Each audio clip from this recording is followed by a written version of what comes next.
Merci Madame la Présidente. Monsieur le Ministre, 30 ans après la naissance de la Convention internationale des droits de l'enfant, plusieurs millions d'enfants demeurent totalement invisibilisés et leurs droits entièrement niés.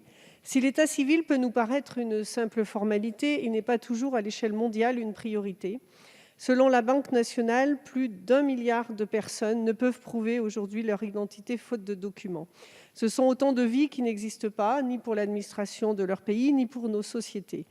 Un groupe de travail pour l'agenda sur l'identité juridique a été créé à l'échelle des Nations unies afin d'aider les pays membres de l'ONU par des actions concrètes. 13 pays ont été identifiés. Un fonds a été créé pour financer ces actions et peut être abondé par les pays membres de l'ONU.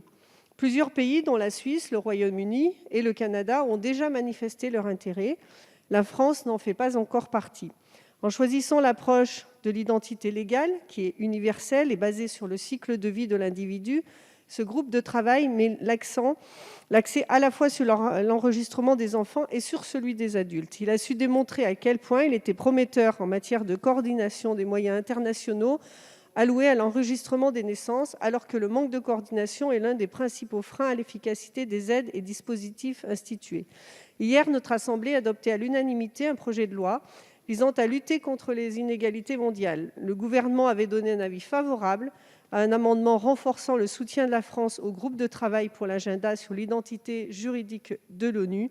Toutefois, 3 amendements sur le fond ont été rejetés.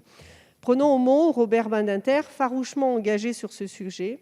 Brisons le silence qui entoure la condition des enfants fantômes, rendons-leur leur dignité, mettons fin à leur exclusion du fait de nos sociétés. Monsieur le ministre, le gouvernement est-il prêt à s'engager pour soutenir et financer ce groupe de travail spécifique ? Et à l'image de la Suisse, du Royaume-Uni et du Canada, la France va-t-elle manifester son intérêt pour ce groupe et également pour ce fonds ? Je vous remercie. Merci Madame la députée. Monsieur le ministre ? Merci beaucoup, Madame la Présidente. Merci, Madame la députée Marie-Noëlle Battistel. Donc, la France, je vous le confirme, elle est pleinement engagée, investie en soutien de ce groupe de travail au sein des Nations Unies, pour l'agenda des Nations Unies pour une identité juridique. Aujourd'hui, on a un petit sujet qui est que, en fait, le fonds fiduciaire dédié n'a pas encore été créé, faute d'abondement suffisant, mais ça ne nous empêche pas d'agir, par ailleurs, en soutien en tous les cas du groupe de travail et des actions que le groupe de travail recommande. Et c'est ainsi que, par exemple,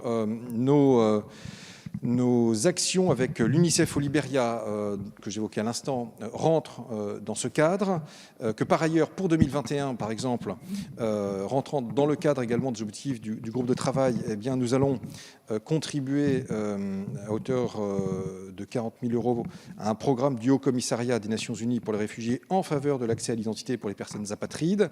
Et nous avons un certain nombre de FSPI, ces fameux fonds de soutien, qui, en 2021, vont aussi trouver à s'appliquer dans le cadre de l'agenda des Nations Unies pour une identité juridique. Donc, on est en soutien du groupe de travail. L'outil fiduciaire n'est pas encore finalisé, mais vous pouvez compter sur, en tous les cas, notre engagement moral, financier, par ailleurs, sur les objectifs du groupe de travail.